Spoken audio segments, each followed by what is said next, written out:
I step through my own front door, gripping the railing just to stay upright. My left hand is pressed against my side. I can feel every stitch with each breath. My sister doesn't even look away from her laptop. Then she does. And the very first words she says aren't "Are you all right?" or "Thank God you're home." There, finally, I've been starving all day. Go heat something up and stop being so dramatic. 3 days in the hospital. Emergency surgery.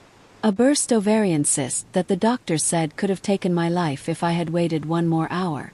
And this is my welcome home. But here's what my sister Vanessa doesn't see yet. She doesn't see the woman standing right behind me in my doorway. And the moment she does, every drop of color leaves her face. My name is Clara. I am 24 years old. If you are watching this right now, please hit subscribe and drop a comment telling me where in the world you are watching from. I want to know. But first I have to take you back to the beginning. Back to when I was 20 years old, just starting my second year of college, sharing a tiny studio apartment with my roommate near campus. I was paying my own bills with 2 jobs and a small scholarship. It wasn't comfortable, but it was steady. It was mine. I bought my own groceries, washed my own dishes, went to sleep when I wanted and woke up when I had to. My phone rings one Thursday morning. It is my mother. Vanessa needs somewhere to stay, she says before I can even say hello. Her voice is flat and very tired. She lost her apartment. It's just temporary, sweetheart. A month or 2 at most.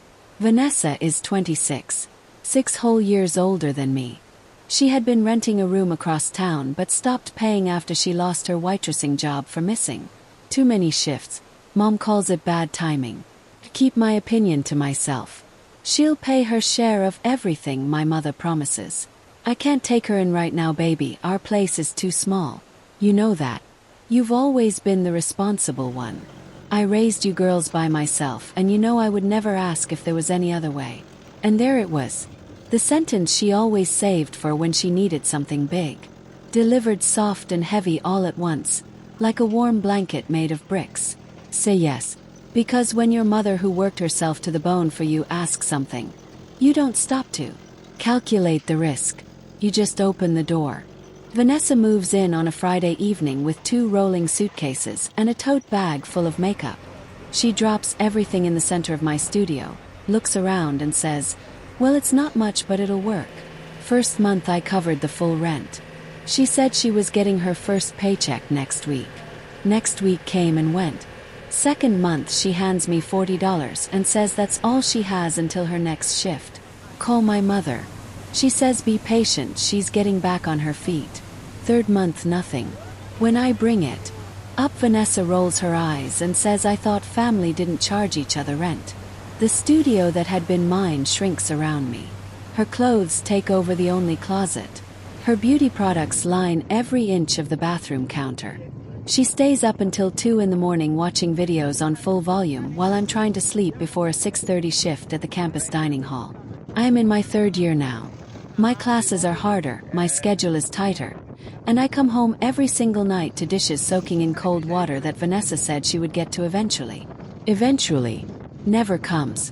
It starts with one comment at the dinner table. While I eat the meal I cooked, she says, "Clara, you forgot to add garlic." The next night she says this rice is a little dry. The night after that, while I am still in my uniform and my feet are aching, she looks up from the couch and says, "What's taking so long? I'm hungry." I want to laugh. But the kind of laugh that has nothing to do with anything being funny. I cook because it is easier than arguing. Then cooking becomes assumed. Then assumed becomes demanded. If I don't cook, Vanessa calls. Mom calls me. She says, "You know how Vanessa gets. Just make her something small, please. It's not worth the fight." One evening I sit at my desk to work on a paper due the next morning, and I find 3 bills in my email. Electric, water, renter's insurance, all past due. Vanessa had offered to handle them 2 months ago. Said she was on top of it. July. I sit in front of my screen staring at the numbers, and I feel something in my chest fold in on itself. How did a few months become 4 years? How did I stop being a person living in my own home and become a cook and a bill payer and a silence keeper? I bring it up to my mother on a Sunday afternoon. "You told me Vanessa would pay her portion of bills," I say. I've been covering everything alone. She sighs and says, "Sweetheart, Vanessa is sensitive right now, you know how she is." That is not what I asked. Did she ever give you money to forward to me? Pause that says everything. Then, she's your sister Clara. She's struggling. Be gentle with her. The money never came. Not that week, not ever. Vanessa stays. And here is the part that still makes my hands shake when I think about it. I also send my mother $250 every single month. Started the day I got my first real paycheck from the dining hall. Mom was behind on her phone bill and I just wanted to help. Just a little something, she called it. Don't worry about how I use it, I just need a hand right now. I never asked where it went because asking felt like saying I don't trust you. And I trusted her. I bring it up carefully one evening. Mom, what exactly does the $250 go toward each month? Her voice breaks immediately, like a switch flipped. After everything I did for you too, going without so you could have what you needed, and now you want to interrogate me. The conversation is over in 30 seconds. Because how do you push back against someone who reminds you of every sacrifice they ever made? How do you ask a hard question when the other person turns the question into a wound? Don't hang up. I send the $250. I heat up Vanessa's plate. And I press the feelings down so deep they lose their names and become just a dull ache that follows me everywhere like a shadow. 4 years later, I am 24 now, working full-time as a records coordinator at a small medical clinic called Hartfield Health. My manager is a woman named Dr. Renata Owens. She is precise, calm, and pays attention to things without making a scene. I am good at my job, better than good, but I am fraying at the edges. I haven't slept more than 5 hours in months. I skip lunch because by the time I get to the break room I have already talked myself out of it. My hands shake sometimes, before the morning coffee kicks in. And for the past 3 weeks there has been a deep, dull pressure on my lower right side that I have been choosing to ignore because who is going to handle everything at home if I stop moving? Who is going to pay the electric bill on time? Who is going to cook dinner so Vanessa doesn't call mom and start a whole chain of guilt? My closest friend is a woman named Priya. We went to college together. She works at a clinic on the other side of town. She notices me wincing at lunch and says, "Clara, you need to go get checked." Say it's nothing, probably just stress. She sets her fork down and looks at me the way only someone who has known you for years can look at you. "When was the last time you did anything just for yourself?" she asks. The question hits harder than the pain in my side. That night I am standing in my kitchen trying to get dinner started when it happens. A sharp and tearing sensation rips through my lower abdomen and I go down. My knees hit the floor. The pot I was holding hits the counter and clatters to the tile. Vanessa is in the living room. No, she heard it because the television volume drops. She calls out, "Are you okay in there?" I can't answer. I am on the floor with my forehead pressed to the cabinet door trying to breathe through the pain. She comes to the kitchen doorway and looks at me. I see her face for just a second before my vision blurs. She says, "Wow, are you really on the floor right now?" I have my phone in my hand. "Call Priya." Priya calls emergency services before I finish my second sentence. The paramedics arrive in 12 minutes. Vanessa opens the front door for them wearing her robe and slippers and says I'm not sure what's happening. She's always a little dramatic. They find me still on the kitchen floor, curled against the cabinets. One of the paramedics says something to the other about my pulse, and I see them exchange a glance that does not reassure me. They lift me onto a stretcher. As they wheel me out, I see the ceiling fan I installed myself last spring. The light in the hall, I replaced the bulb of 3 weeks ago. Vanessa watches from the couch. She does not stand. She does not reach for my hand. She does not ask which hospital they are taking me to. At the hospital, the doctor tells Priya what she had already suspected. A ruptured ovarian cyst with significant internal bleeding. Another hour and they were looking at something much worse. I go into emergency surgery just after midnight. When I come back around, Priya is in the chair next to my bed still wearing her jacket from work. She hasn't gone home. Vanessa hasn't called. Over the 4 days I spend in that hospital bed with an 4 in my arm and a drainage tube I try not to think about, Priya is there every afternoon. My colleagues from Hartfield send a card and a small plant. Dr. Owens emails me the day after surgery. Your job is secure. Take all the time you need. Focus on healing. Nothing at work is more important than your health right now. My mother calls once. Priya answers because I am asleep when the phone rings. Priya tells her what happened, the surgery, the severity, the days of recovery still ahead. My mother listens and then says, "Tell Clara that Vanessa has been complaining the apartment is a mess and she doesn't know where anything is kept." Priya doesn't respond. She just ends the call.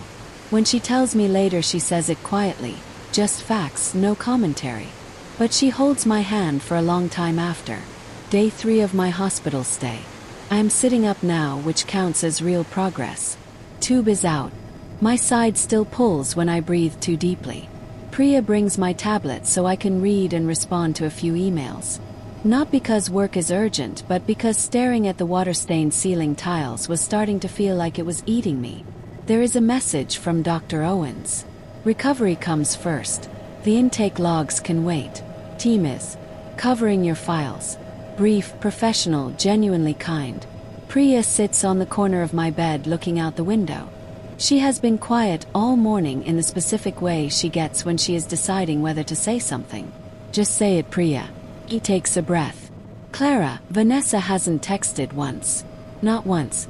Your mom called one time and it was about the apartment being untidy. You were in emergency surgery and they are talking about housekeeping. I look at the window. There are clouds moving fast over the building across the street. I watch them instead of feeling. The thing pressing up behind my ribs. I know, I say. You could have died, she says very quietly. In your own kitchen. And they are worried about who is going to clean up.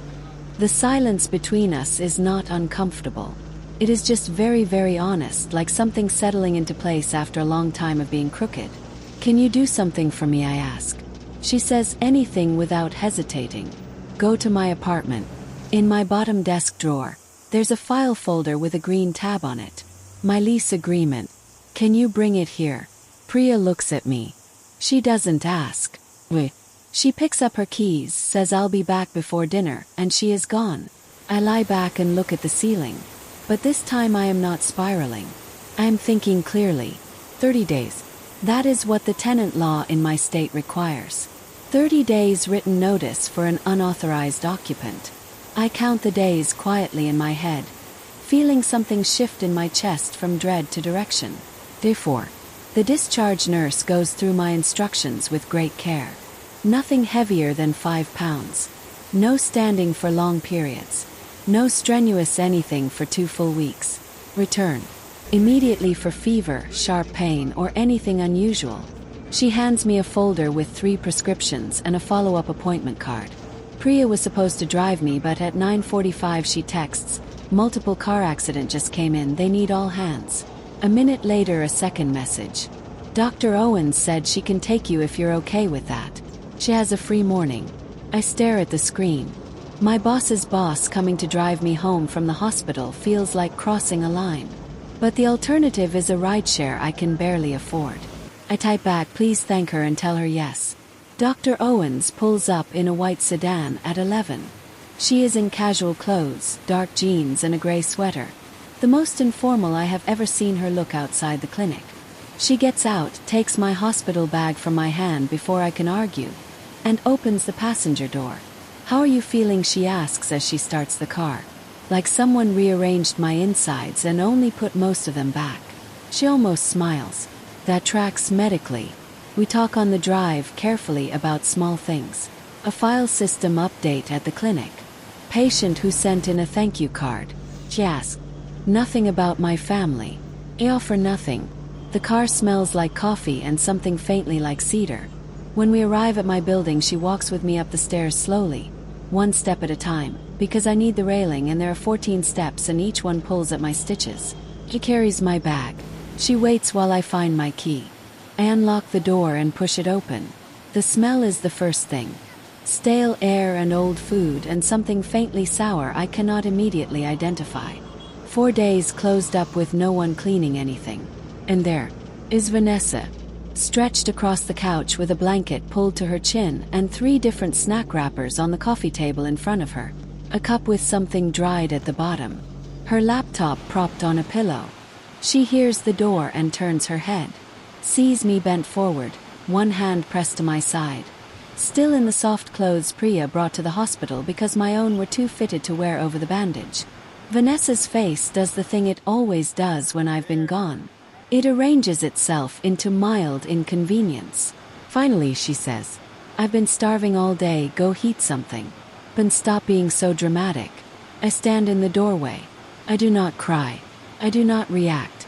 I look at her the way you look at something you have been seeing for so long you forgot to actually see it. And then Vanessa's eyes move past my shoulder. They land on Dr. Owens standing in the doorframe behind me. Dr. Owens in her clean gray sweater, my hospital bag in her hand, the discharge folder visible at the top with the clinic's name printed in blue across the front. Vanessa's mouth opens. The apartment goes quiet except for whatever show was playing on her laptop. "Who is that?" she says. I don't answer. I walk past the couch, past the coffee table covered in wrappers, past the kitchen where I can already see the dishes piled in the sink. 4 days. She couldn't touch a single one. I stop at the kitchen doorway and turn back to the living room. Vanessa is sitting up now. Her eyes are going back and forth between me and the woman in the doorway. Dr. Owens does not move. She stands in the entrance with a stillness that comes from being someone who runs rooms for a living. She watches everything and says nothing. "For days," I say. My voice comes out quieter than I expect. Not shaking, just steady and a little hollow. "You couldn't wash one dish." Vanessa opens her mouth. "Keep moving. My bedroom is at the end of the hall and I need to walk it because I need to get there and I need to see it. Every step is slow." The kitchen counter has a takeout container on it with the lid off. Dried noodles visible inside. The trash bin is so full the lid is resting on top at an angle instead of closing. The bathroom doorway shows a towel on the floor and toothpaste smeared. On the mirror, the hallway has Vanessa's shoes pushed against the wall in a row as though they were organized, as though someone put thought into them, which somehow makes it worse than if they'd just been kicked off randomly. My bedroom door is exactly as I left it, closed. Open it. My bed is made. My desk is clear. My small succulent on the windowsill is a little dry but alive. The green tabbed folder is exactly where I asked Priya to leave it, sitting on top of my desk like a quiet promise I made to myself 3 days ago from a hospital bed. Dr. Owens sets my bag on the bed. She does not comment on the hallway, does not comment on the kitchen. But I am watching her from the corner of my eye and I see the exact moment her jaw tightens. Just once, just barely. We walk back toward the living room. Vanessa has stood up now. She's pulled her blanket off and is holding it folded against her chest like a shield. She's recalculating. Can see it. Her eyes read Dr. Owens the way she reads every room, looking for where the power is, deciding how to perform for it.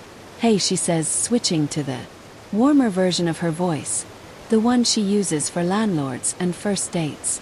"Sorry about the mess in here, we had a crazy week." She laughs a little. "I'm Vanessa, Clara's sister."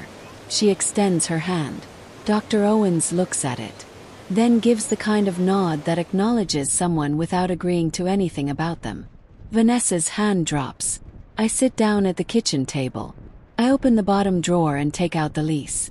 My name on the tenant line, black ink, my signature, my social security number at the bottom. Vanessa glances over. "What are you doing?" she asks. The warm voice is thinning fast. "Sit down, Vanessa." She laughs nervously. "Clara, come on, what is this?" "Sit down."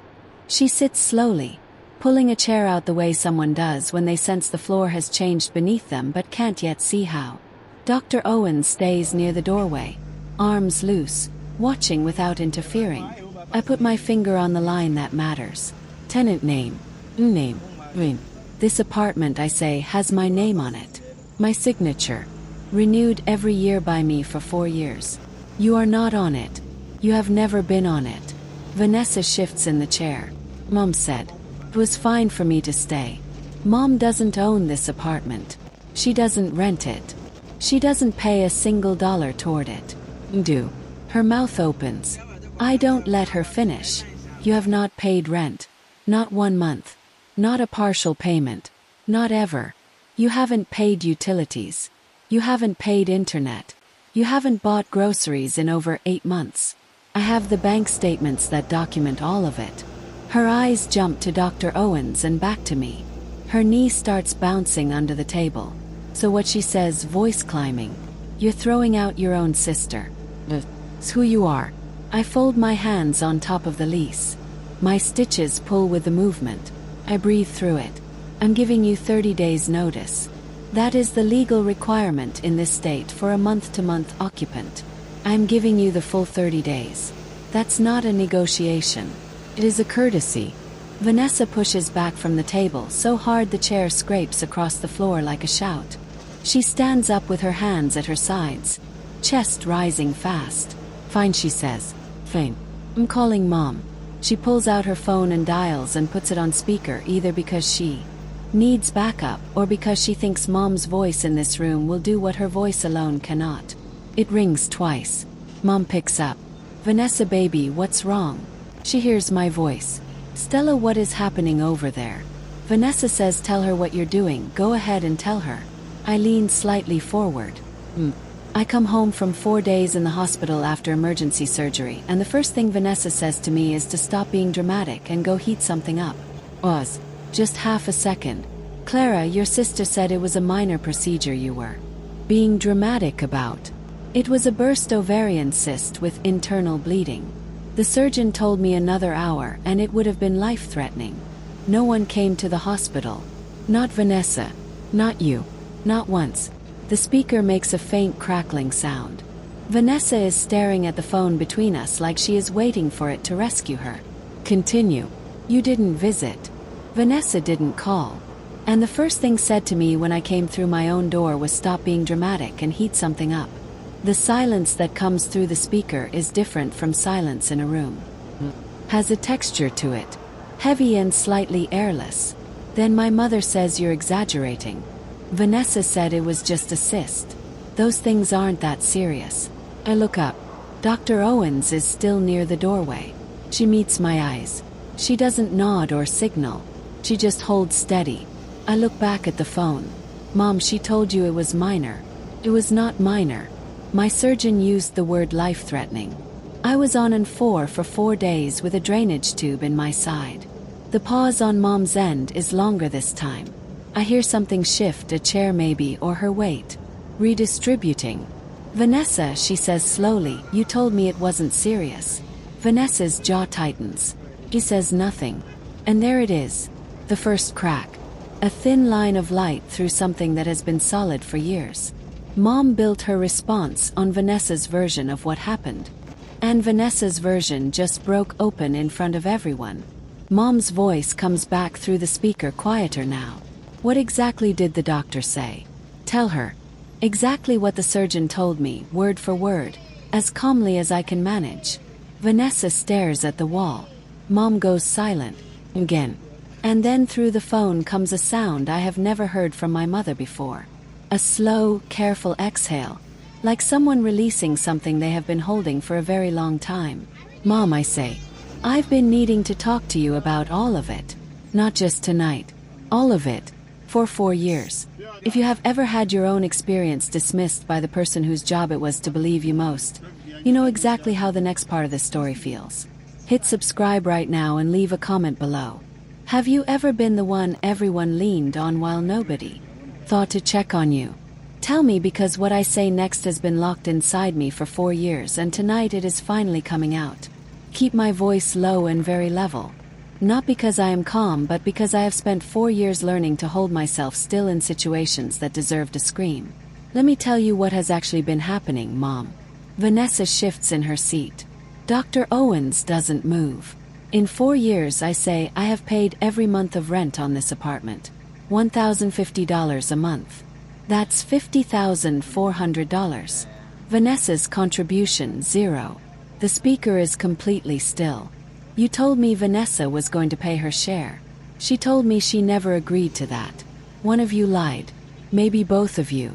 Vanessa's knee stops bouncing. I have sent you $250 every single month since I got my first paycheck. $14,400 total. What has it been used for, Mom? I hear her breathing change on the other end. Utilities and groceries and internet and cleaning supplies, I continue. Roughly another $16,000 across 4 years. Documented. All from my account. All while I was a college student and then a $22 an hour coordinator.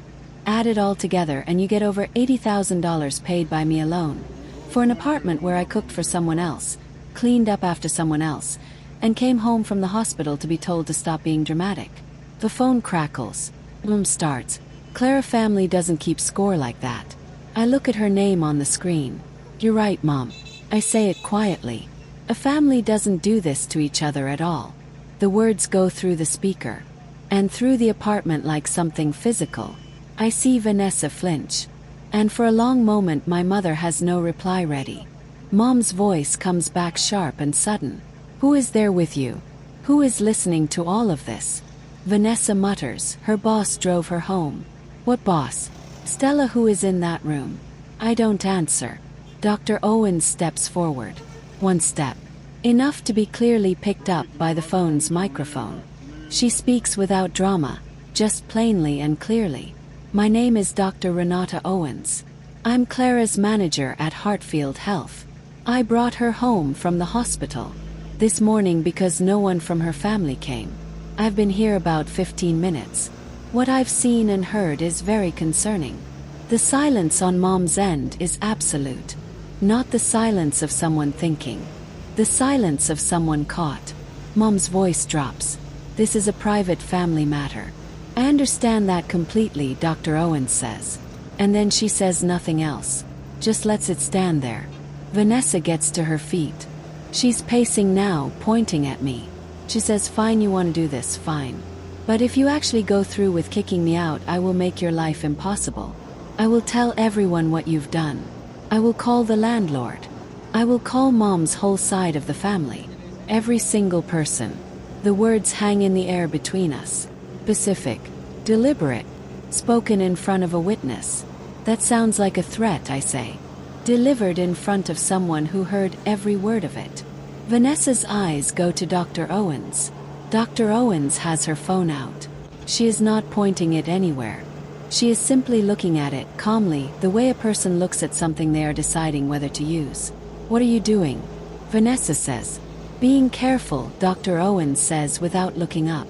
You just made a specific threat in front of me. Vanessa opens her mouth, closes it. The certainty drains out of her face fast, replaced by something younger and rawer underneath. You can't just, she starts. I didn't threaten anything. You said you would make her life impossible and contact her landlord to cause problems. I heard you say both of those things clearly. Vanessa steps backward. Her voice breaks at the edges. I just meant I'd tell people. That's what I meant. Where am I even supposed to go? Her voice shifts completely. The performance is gone. What's left is genuinely frightened. I don't have anywhere. I don't have money saved. I don't have a plan. For just a moment something tightens in my chest. Because underneath everything she is still my sister. The girl who used to let me sleep in her bed during thunderstorms.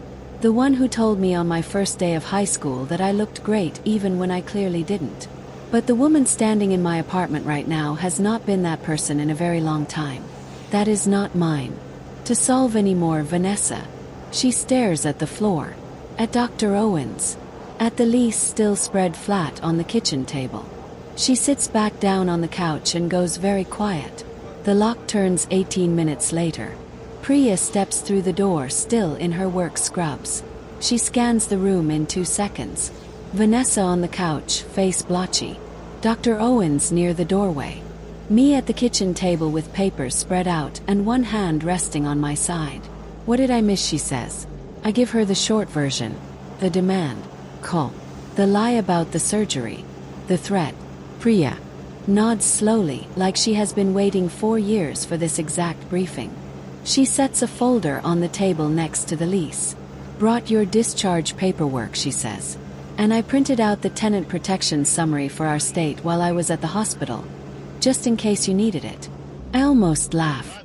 Priya, who plans everything, who never pushed me to move until I was ready but always quietly made sure I would have what I needed when I finally did.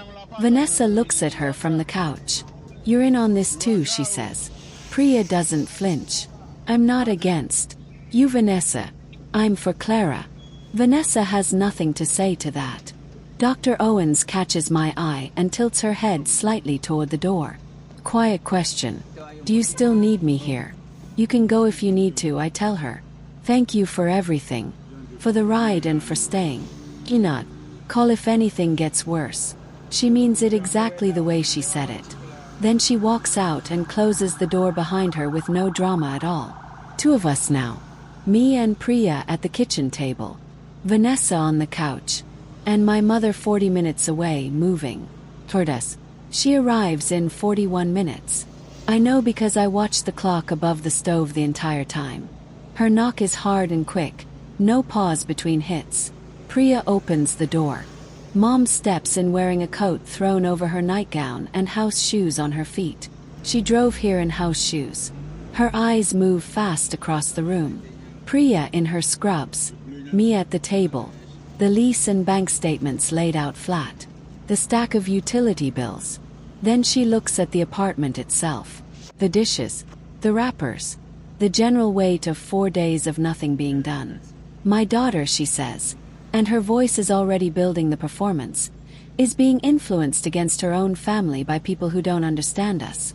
Nobody influenced me, Mom. I made this decision. She ignores that completely. She points toward the kitchen. She's a bit messy, that's just Vanessa. You know how she's always been. The dishes in that sink are 4 days old, Priya says, without raising her voice. Clara came home from emergency surgery to find them exactly like this. Mom blinks, recalibrates, tries a new direction. You're going to destroy this family over some dirty dishes. It is not about dishes, Mom. I pull out the chair next to me. Please sit down. She doesn't sit. She stands in the middle of the kitchen like she owns it, coat still on, bag pressed against her body. Her eyes drop to the bank statements on the table. What is all of this, she says. The truth, I say. In numbers. I see her throat move. She swallows something. Glances at Vanessa on the couch. Vanessa is staring at the wall. She won't meet Mom's eyes. Slowly, like each inch of movement costs something real, my mother sits down. I spread the statements flat. 6 pages. Yellow highlight on every line that matters. I didn't make these tonight. I made them on day 3 of my hospital stay on Priya's laptop with a highlighter she borrowed from the supply closet.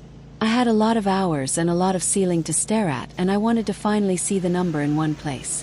In 4 years I have paid $50,400 in rent. Mom's eyes go to the highlighted figures. She doesn't reach for the papers. You told me Vanessa would pay her share, I said. Every month you said she was getting her footing. I have sent you $250 a month for 4 years. $14,400. Her fingers tighten on her bag strap. Utilities, groceries, internet. All of it adds up to another $16,000 roughly. Documented. From my account. Total over $80,000. From a college student and then a junior coordinator. While Vanessa paid nothing. Mom's voice is smaller now. Family doesn't tally things like that, Clara. You're right, I say. The same words I used on the phone. But face to face they land differently. I watch them reach her. A real family doesn't do this to each other at all. She reaches for the bank statements. Priya places her hand flat on the stack without a word. Those are Clara's documents, Mrs. Beaumont. Mom pulls her hand back. She looks at Priya. She looks at me. $80,000, I say. And when I walk through my door after surgery you couldn't call once, and Vanessa called me dramatic. The kitchen holds the silence. The refrigerator hums. A car passes outside and the headlights move briefly across the ceiling. Vanessa has not moved from the couch. Mom sits across from me, coat still on, and she has nothing ready. I watch her try each approach the way a person tries keys on a ring one by one. First, guilt. Everything I gave up so you two could have a good life. Everything I sacrificed. You did sacrifice, I say. And then you turn that sacrifice into something you could spend.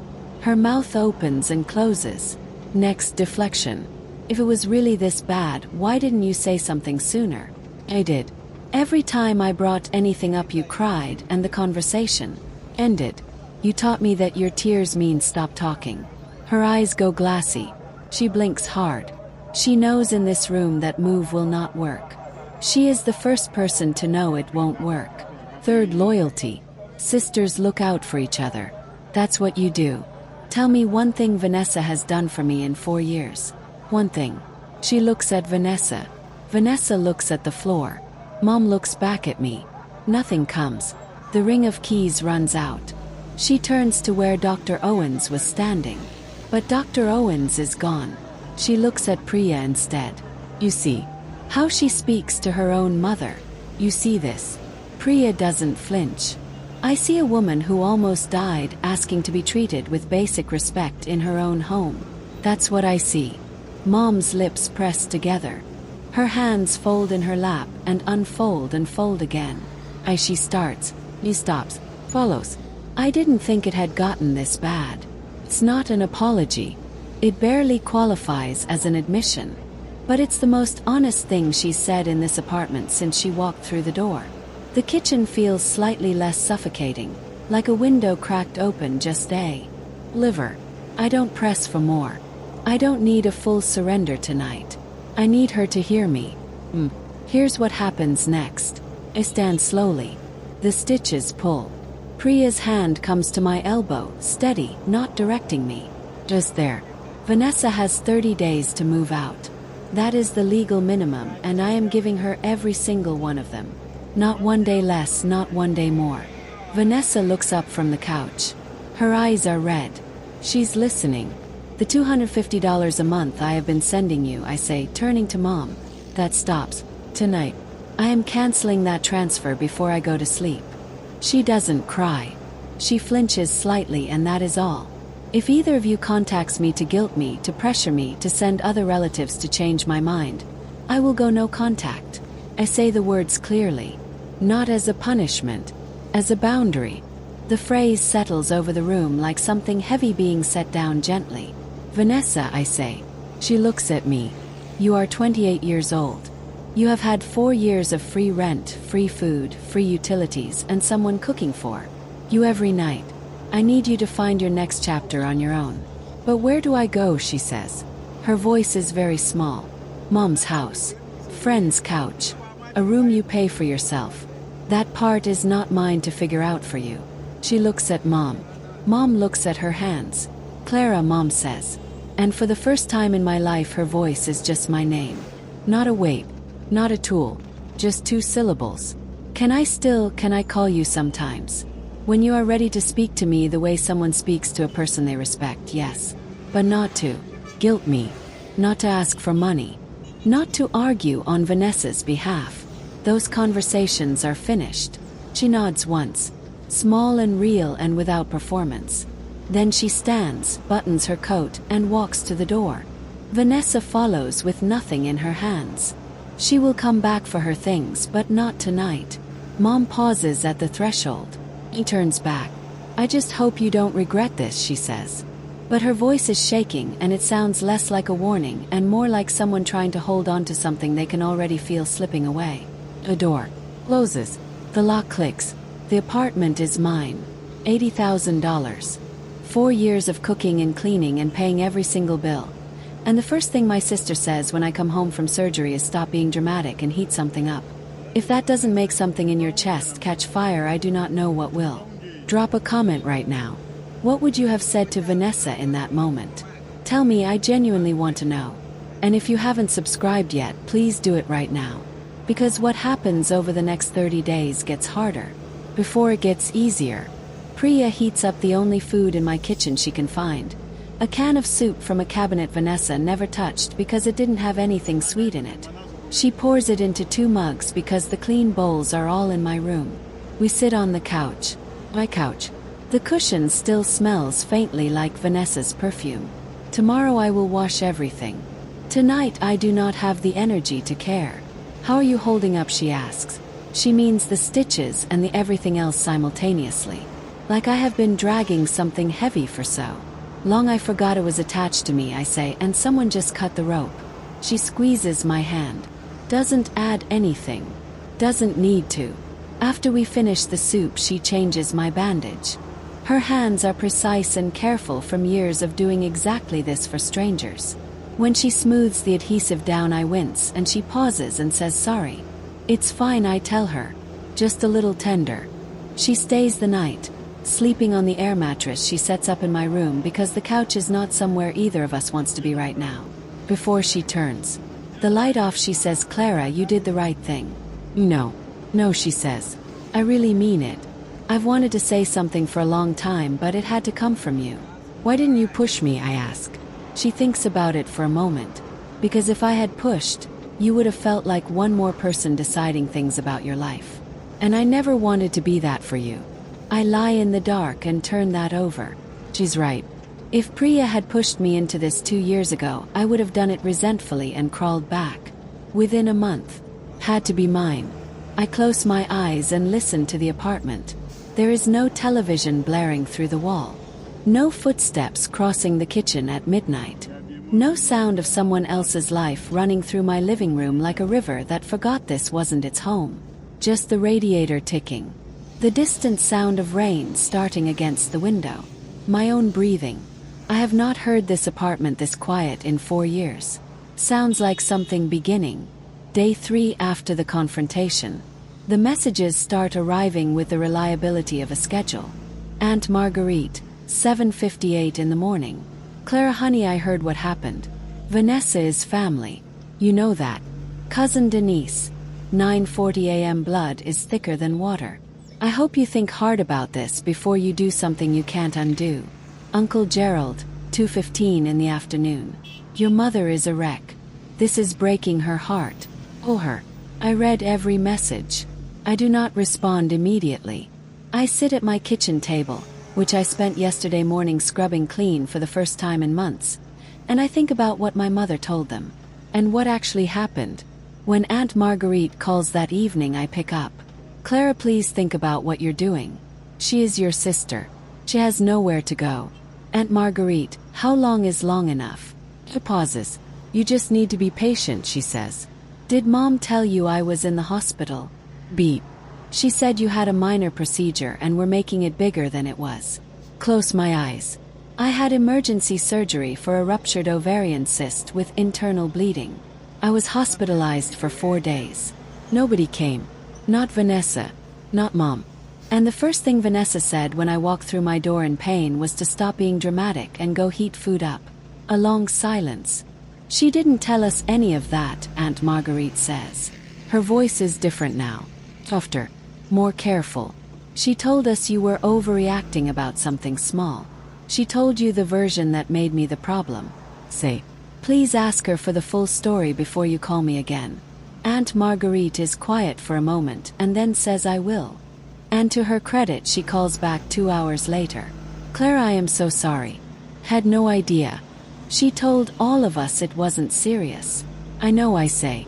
That is how it has always worked. She does not call again to pressure me. Uncle Gerald goes quiet by the next day. Cousin Denise sends one more message and then stops.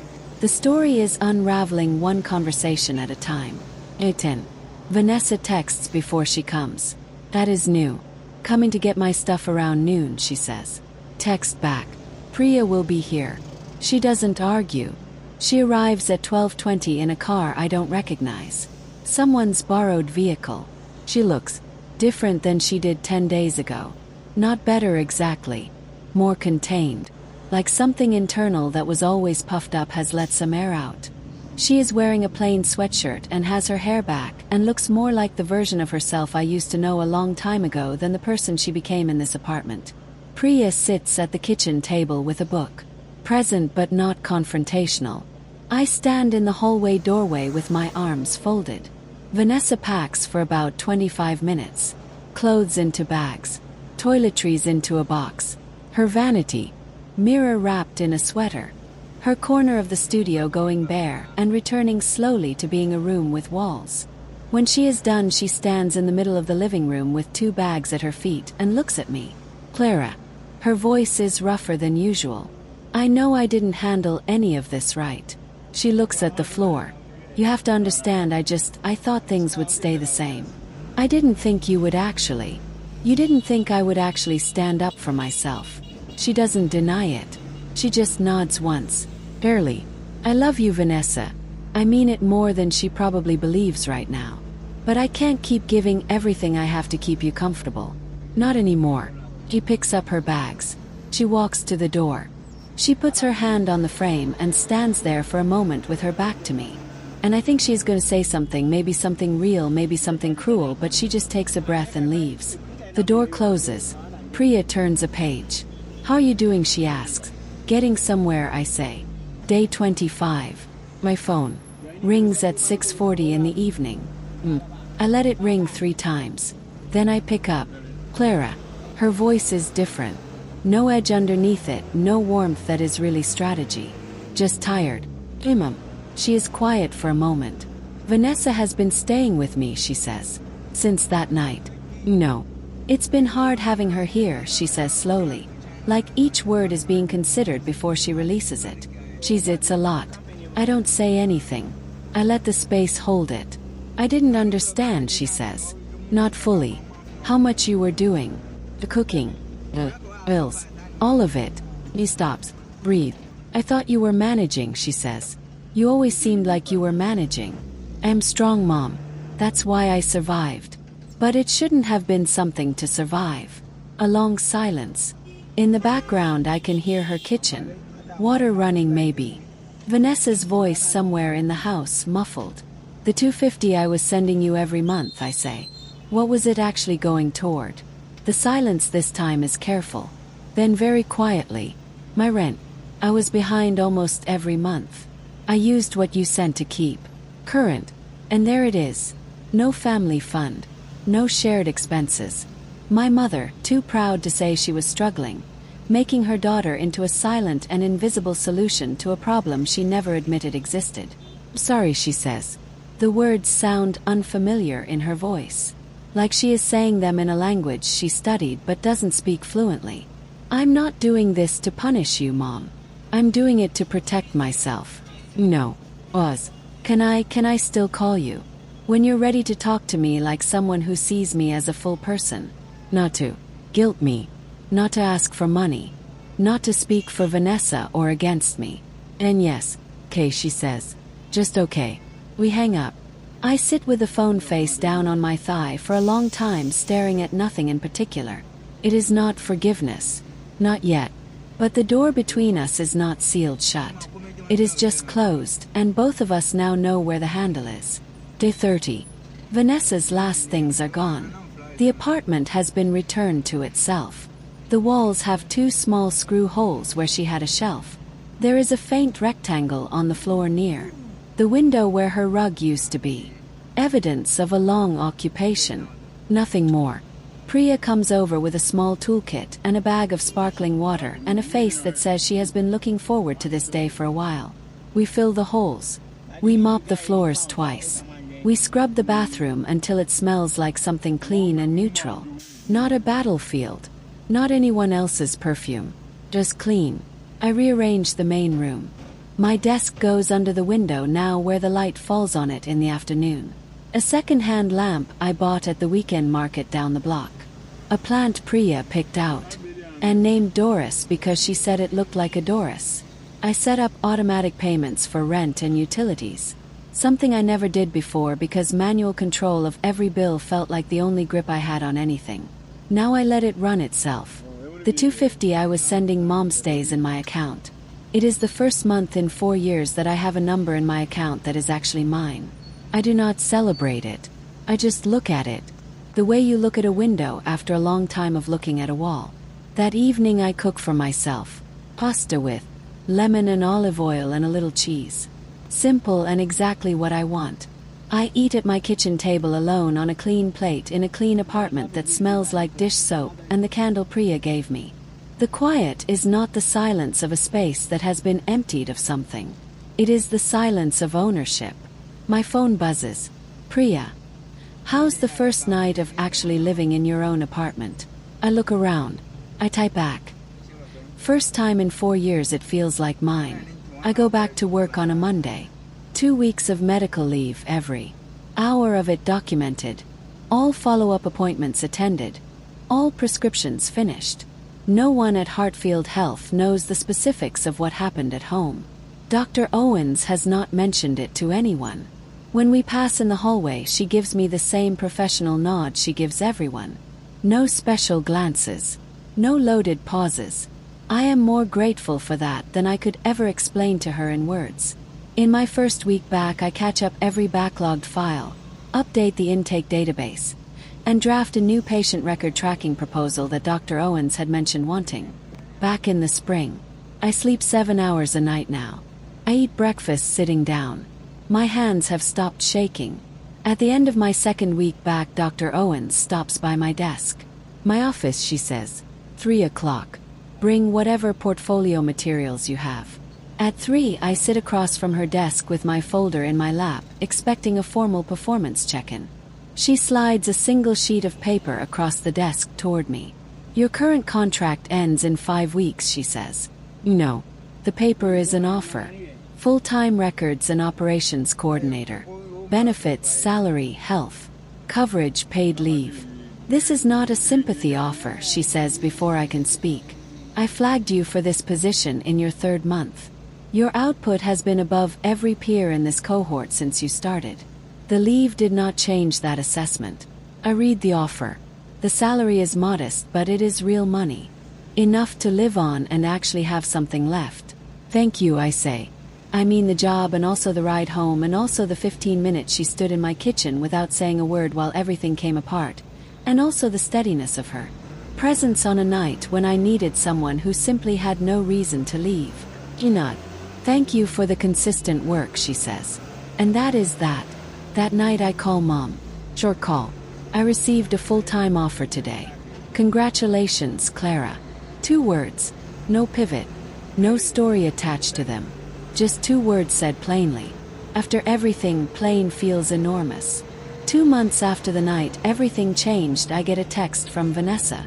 No preamble, no performance. Found a job. Administrative assistant. It's not much, but I'm going in every day. I read it 3 times. Going in every day. That is the whole bar right now. And for the first time in a long time, she is apparently clearing it. I hear about her in pieces after that. Through Priya, who hears from Aunt Marguerite, who has become something of a quiet go-between without anyone officially appointing her. Vanessa is sleeping in Mom's 2nd bedroom. She does the dishes on weeknights. She bought her own shampoo last month. I also hear that Mom is tired. Not the performative exhaustion she used to project through the phone. The actual kind. The kind that comes from living with the things you chose. She is doing a version of everything I used to do. Cooking for someone who doesn't thank her. Keeping track of someone else's schedule. I do not feel satisfaction in that. But I also do not feel the guilt I would have felt a year ago. That is new. Vanessa's text stays unanswered for a day and a half. I am not punishing her. I am deciding what is true. I settle on, that's good, Vanessa. I hope it goes well for you. No exclamation point. No heart. No version of I'm proud of you, because her progress is hers and picking it up and carrying it would just be another way of carrying something that isn't mine. She doesn't respond. That is fine. I think about my sister. The one who let me sleep in her bed during thunderstorms when I was 7. The one who learned to braid hair just so she could do mine on the first day of middle school. I wonder if that person is still there underneath the years of taking and the fear of not having. I genuinely hope she is. But whether she finds her way back to that person is work only she can do. On a Saturday morning, 3 months out, Priya and I sit in a small coffee place 2 blocks from my apartment. A place I walked past for 4 years but never stopped at because I was always hurrying home to cook or pay something or manage some other invisible emergency. She gets a honey oat latte. I get a plain black coffee. She raises an eyebrow. I always made what Vanessa wanted, I say. Black was never on the table. She sets her cup down. She folds her hands. I know this posture. I have known it for years. I know she starts. I almost said something to you so many times. You know, sophomore year when she ate the groceries you just bought and you cried in my car on the way home. Junior year when your mom called you ungrateful on speaker in the middle of my living room. Last fall when you slept on my couch for a week because Vanessa had people over and they would not leave. I remember all of it. So why didn't you push harder? She looks at her cup. 'Cause it had to be your decision. If I'd pushed, it would have felt like one more person taking the steering wheel from you. And I never wanted to be that. You weren't.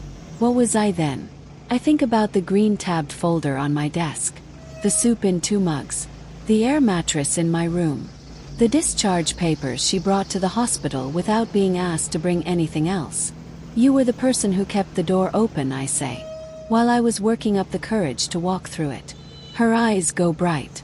She blinks fast and takes a long sip of her latte to cover it. That's the kindest thing you've ever said to me, she says.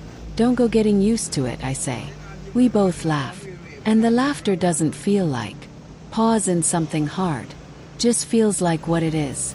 3 months since the night I stood in my own kitchen with stitches in my side and a lease on the table. I am a full-time operations coordinator now. I have a business card with my name on it in clean black print. I have led 3 project meetings and 1 full team presentation. My supervisor told me last week that I am the most precise and thorough coordinator she has managed in years. I did not tell her it is because I spent 4 years running an entire household on a single income with no help and no acknowledgement. Some skills transfer remarkably well. My apartment looks like mine now. There is a rug in the center of the main room, a deep rust color I found at the weekend market for $12. A bookshelf I assembled myself on a Sunday afternoon. A collection of plants Priya has been slowly expanding every time she visits.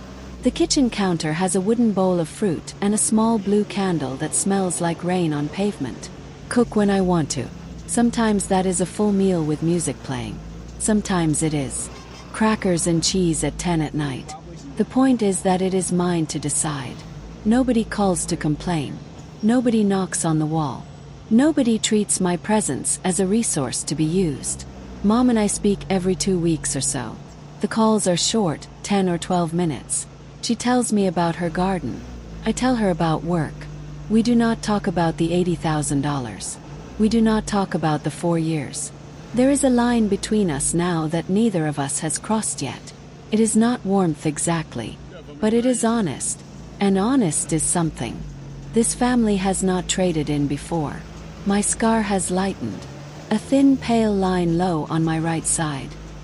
Hidden under most of what I wear. I could pretend it isn't there. Choose not to. It is a reminder that my body told me the truth long before I was ready to hear it. The least I can do now is listen. One Thursday evening I come home from work with my keys in one hand and my bag on my shoulder and my mind already halfway to what is in the refrigerator. There is a box outside my door. No label. No return address. Sitting on the small doormat I bought for myself last month. The first doormat this apartment has ever had with a welcome on it. I bring it inside, set it on the kitchen table, cut the tape with a butter knife. Inside, wrapped in brown paper, is a set of mugs. 4 of them. Thick ceramic, a deep blue-green the color of the ocean in winter, with small white speckled patterns at the rim. Simple. Solid. The kind of thing that sits on a shelf and makes the kitchen feel like somewhere someone actually lives. I know immediately who sent them. Not because there is a card. There isn't one. But because I know the only person who would think to send something like this. When I was 9, my grandmother had a set of mugs exactly this color.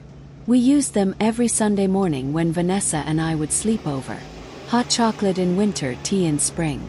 My mother used to hold hers with both hands and say this is the best part of Sunday. She remembered.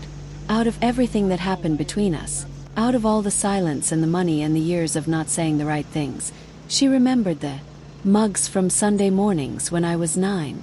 I sit at my kitchen table and hold one in both hands the way she used to. It is heavier than it looks. Well made. I don't call her. Not tonight. Instead I wash each one carefully. Dry them with a clean towel. Put them on the shelf where they can be seen. Then I make tea. I sit at my kitchen table in my quiet apartment in the early evening, and I drink it from one of the new mugs. It is not forgiveness. Not all of it. Not yet. Maybe not for a long time. But it is something. It is a small quiet thing that says I remember what mattered. And maybe that is where it starts. I run into Dr. Owens at a staff-wide quarterly meeting 2 months later. She has moved to a different division within the parent organization, but same building, same floor some days. She is presenting capacity projections for the Eastern region. The same measured presence she always has.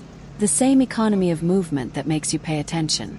After the meeting, we end up at the coffee station in the break room at the same moment. He pours. Pour. We stand side by side in comfortable silence for a moment. Heard you got the full coordinator role, she says. Few months ago, I say. New supervisor says you're exceptional. He takes a sip. I'm not surprised. I stir my coffee. There are things I want to say. Thank you for the drive home. Thank you for standing in my kitchen. Thank you for the one thing you said that cracked something open in me that I had been holding shut for 4 years. But the words feel too large for a break room, and Dr. Owens is not someone who needs a speech. I stopped carrying things that weren't mine, I tell her instead. She looks at me and nods once, slow and real. That is the hardest thing to set down, she says. She doesn't ask about Vanessa. Doesn't mention the apartment or the lease papers or the phone call or any of it. That night exists between us as a shared fact. Not a bond or a debt. Just something we both witnessed. Good work on the new intake proposal, by the way, she says as she moves toward the door. Thank you. Keep going. 2 words. She means the job. She means everything else too. I stand in the break room after she leaves with my coffee cup and look out the window at the parking lot going ordinary in the late afternoon light. A year ago I was running on fumes and stitched together sleep, racing home to cook for someone who treated my effort like furniture, like something that was simply always there and never needed tending. Now I am standing here because I earned it, not because someone allowed me to. The coffee tastes better than coffee usually does. It is a Tuesday evening. The apartment is quiet. The blue-green candle on the kitchen counter is lit, and the light from it moves against the wall. Outside the window, the last of the evening is going down behind the rooftops across the street, painting the sky in that particular shade of gold that only happens in the last 10 minutes before dark. I am on the couch. My couch. New cushion covers, a throw blanket I bought in October, a pillow Priya gave me that says absolutely not in embroidered letters, which she thought was hilarious, which I pretend is too much but have never once considered removing. I pull my knees up and look around the apartment. The rust rug, the bookshelf, plants, the mugs on the kitchen shelf, the table where I laid out 4 years of bank statements and said enough. The doorway where Dr. Owens stood and said what he said to me when you walked in. That's not normal. You know that, right? People say that blood is thicker than water. But the full version of that saying is this.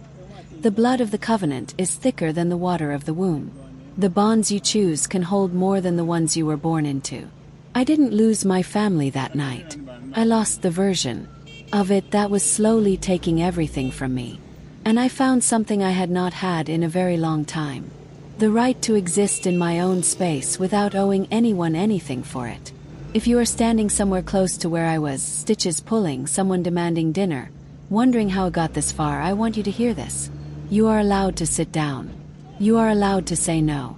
You are allowed to choose yourself. Not because you are selfish, because you matter. Because the person who holds everything together deserves to be held too.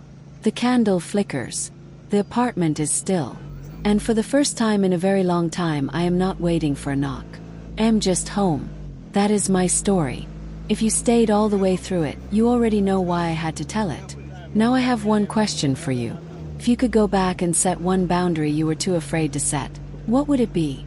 Drop it in the comments right now. I read every single one. And if this story reminded you of someone who needs to hear it, share it with them.